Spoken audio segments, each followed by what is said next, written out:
ఇది కదా ఆఫర్ అంటే. ఇప్పుడు ఎంత కొంటే అంత ఫ్రీ. విఆర్ఆ fine silver jewellery, Jubilee Hills check post, Hyderabad.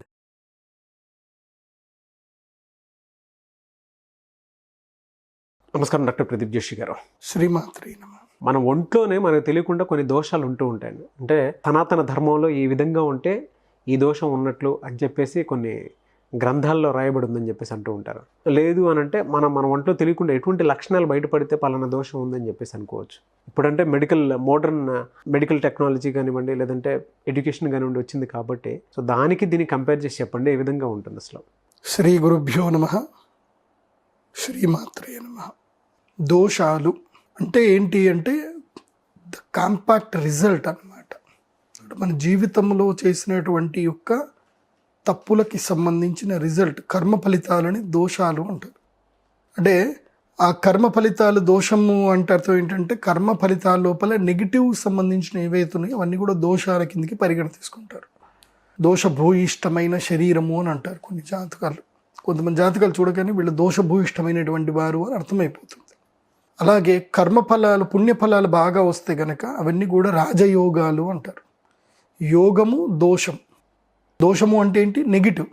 యోగము అంటే ఏంటి? పాజిటివ్. సో రాజయోగము అనేటివన్నీ కూడా పాజిటివ్లో ఉంటాయి కొన్ని. సో ప్రతి కర్మ ఫలితం ప్రతి ఒక్కటి జీవితంలో అనుభవించాల్సిందే. మనం ఏ చిన్న తప్పు చేసినా, తెలిసి చేసినా తెలియక చేసినా, మన స్వార్థం కోసం చేసిన, ప్రపంచం కోసం చేసిన ఏదైనా కర్మ, ప్రతి కర్మకు ప్రతి ఒక్కరూ తప్పకుండా అనుభవించవలసిందే. అందులోపల కృష్ణుడు చెప్తాడు. కృష్ణుడు చెప్పిన భగవద్గీత ప్రకారం మనం ఫాలో కావాలి. అందుకోసం భగవద్గీత ప్రతి ఒక్కరు చదవాలి. కర్మ సిద్ధాంతం కరెక్ట్గా నేర్చుకుంటే మీ కర్మ అంటుంది. కర్మ చేయడం కూడా ఒక రకమైనటువంటి విద్య, ఆర్ట్. అది ఆ ఆర్ట్ మీరు నేర్చుకోవాలి. లేకపోతే కనుక దోషాలు రెండు మీకు అంటుతూనే ఉంటాయి.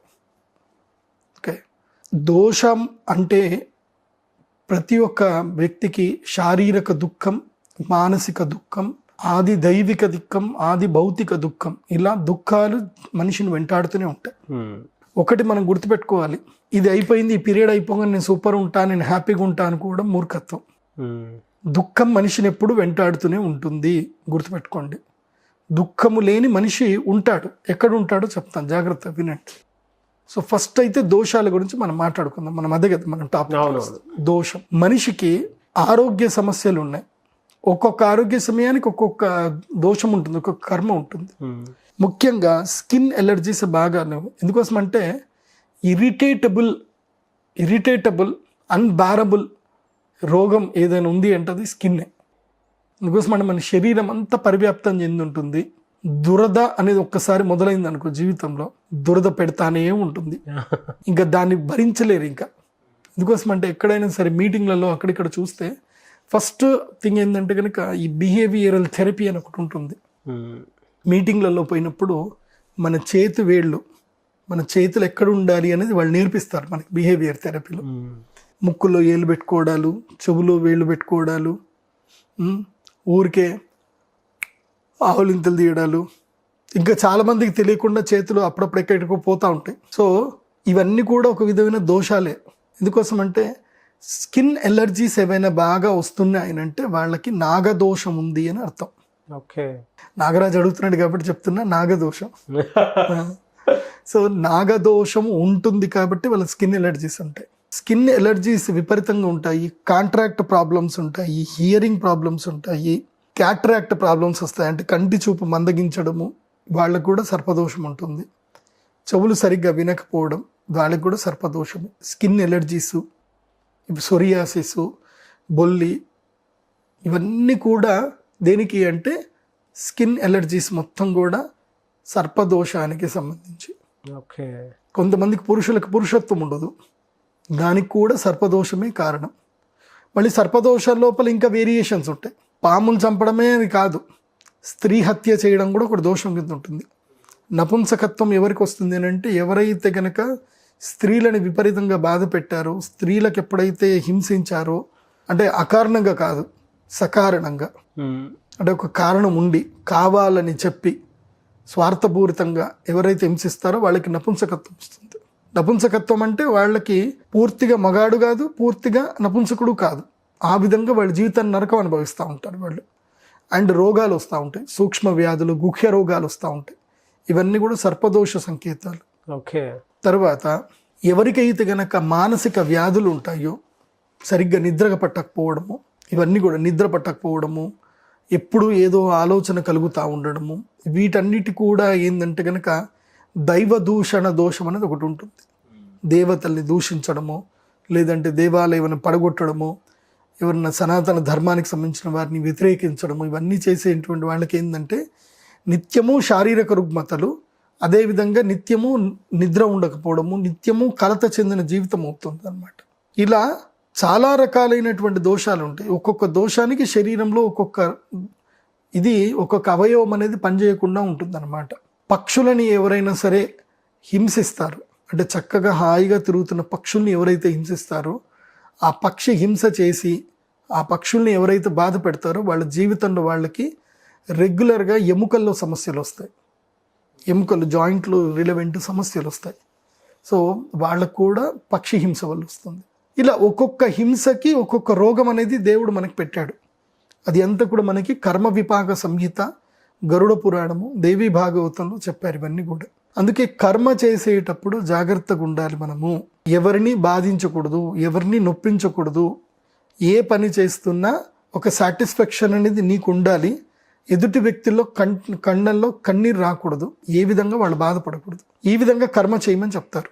కానీ నిన్ను బాగా బాధ పెట్టి నిన్ను బాగా దుఃఖంలో ఉంచినటువంటి వాడితో యుద్ధం చేయడంలో తప్పేం లేదు, అది గుర్తుపెట్టుకోండి. అహింస పరమో ధర్మ అని శాస్త్రం చెప్పింది. అంటే హింస చేయకుండా ఉండడమే ఒక గొప్ప ధర్మం అని చెప్పింది. కానీ దాని తర్వాత ఏం చెప్పిందంటే ధర్మహింస తథైవచ అని అన్నారు. అంటే నీ ధర్మాన్ని నీకు పాటించకుండా నిన్ను అనుక్షణము నీ ధర్మమును ఎవడైతే నాశనం చేస్తాడో అలాంటి వాడిని నువ్వు చంపడంలో దోషం లేదు అని చెప్తుంది శాస్త్రం. ధర్మహింస తథైవచ. ధర్మహింస చేసేవాడితో నువ్వు యుద్ధం చేయొచ్చు, అప్పుడు నీ కర్మ అంటదు. ఎందుకోసం అంటే ఈ నేచర్ని కరెక్ట్గా మనం ఫాలో అవ్వాలి, ప్రకృతిని మనం ఫాలో అవ్వాలి. ఇప్పుడు ఉదాహరణకి ఎక్కడైతే ప్రకృతిలో సరిగ్గా ఫాలో అప్ సరిగ్గా లేదో ప్రకృతి ఏం చేస్తుందంటే ఇమ్మీడియట్లీ కోపంగా వచ్చేస్తుంది. దానికి ద బ్రైట్ ఎగ్జాంపుల్ ఒక్కటే. ఆస్ట్రేలియాలో భయంకరమైన అడవిలో మొత్తము జంతువులన్నీ చనిపోయాయి. అది ఒక్క మానవ తప్పిదం వల్ల జరిగింది. ఒక్క మానవుడు ఎక్కడో తప్పు చేశాడు, ఎన్నో క్రూర జంతువులు చనిపోయాయి.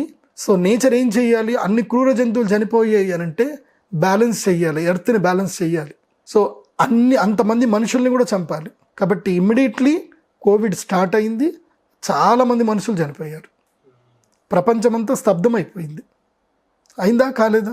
అయింది. ఒకటి గుర్తుపెట్టుకోండి, కార్య కారణ సంబంధం ఈ ప్రపంచంలో ఉంటుంది. నీకు ఏదైనా దోషం వచ్చింది అని అంటే ఏదో ఒక కార్యం మీరు చేసే ఉంటారు, దానికి ఎక్కడో ఒక చోట ఒక కారణం ఉంటుంది. దోషం అనేది కార్యం.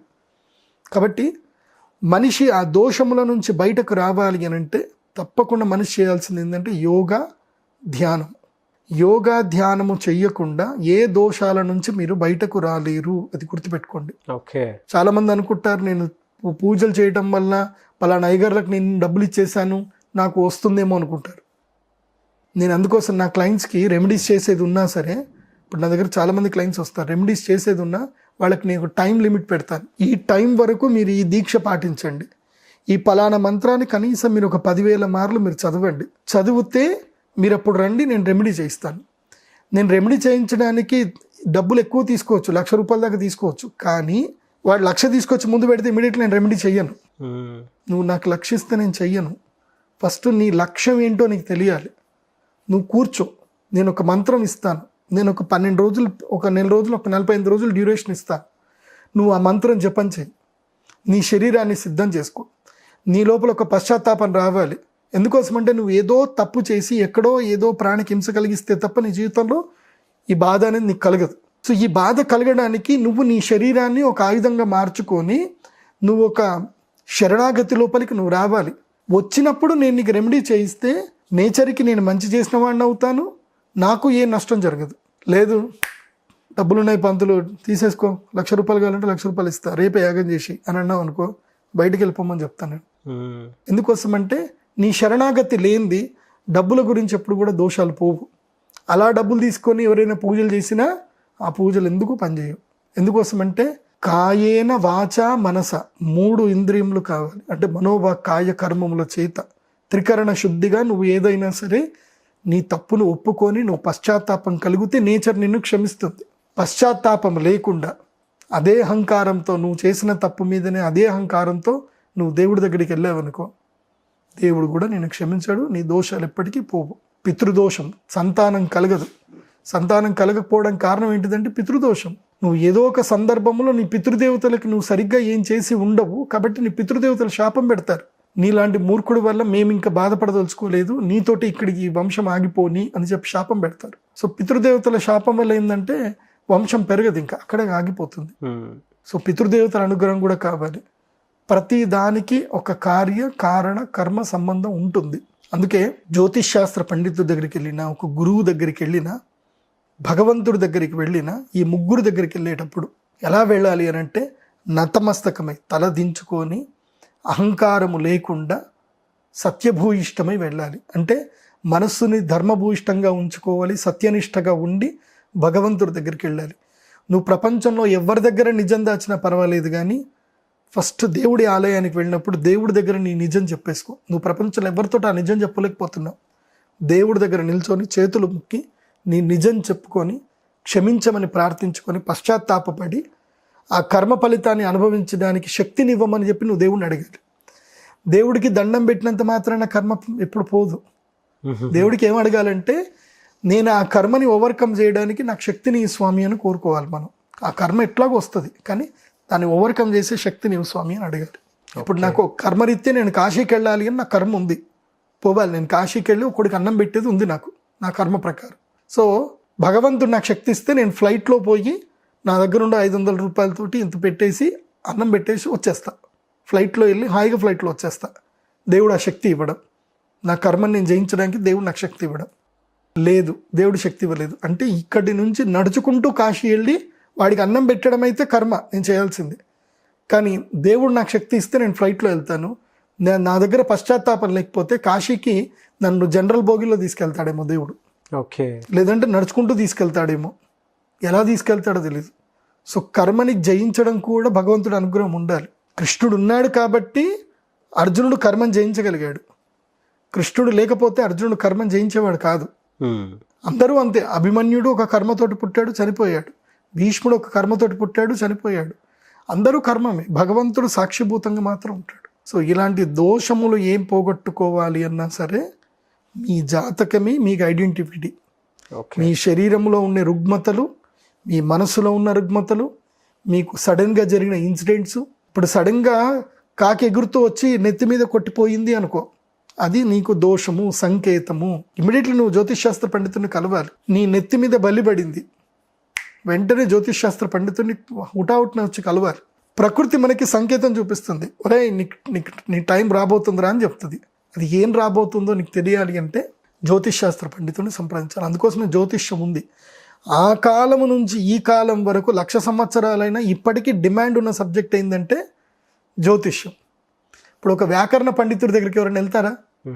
ఎవరికైనా వ్యాకరణ పండితుడితో పని ఉంటుందా అంటే ఉండదు. పెద్దగా తర్కశాస్త్ర పండితుడితో పని ఉంటుందంటే ఉండదు. జ్యోతిష్ శాస్త్ర పండితుడితో మాత్రం ప్రతి ఒక్కరికి పని ఉంటుంది. చిన్న పెద్ద ముసలి ముతక ఎవరికైనా జ్యోతిష్ శాస్త్ర పండితుడితో పని ఉంటుంది. అందుకోసమే ప్రతి దోషానికి మనము తత్వం తెలుసుకోవాలి అని అంటే మన జాతకం చూపించుకోవాలి. ఓకే, మీరు ఇందాక 2 విషయాలు చెప్పారు కదా, అంటే ప్రకృతి మనకు తెలియని ఒక సంకేతం ఇస్తూ ఉంటుంది. అది కాకి ఇన్సిడెంట్ ఒకటి, దాని తర్వాత బల్లిది ఒకటి అన్నారు కదా. నెక్స్ట్ వీడియోలో అది ఒకసారి డిస్కస్ చేద్దాం. Thank you so much doctor Pradeep Joshi గారు. శ్రీమాత్రే.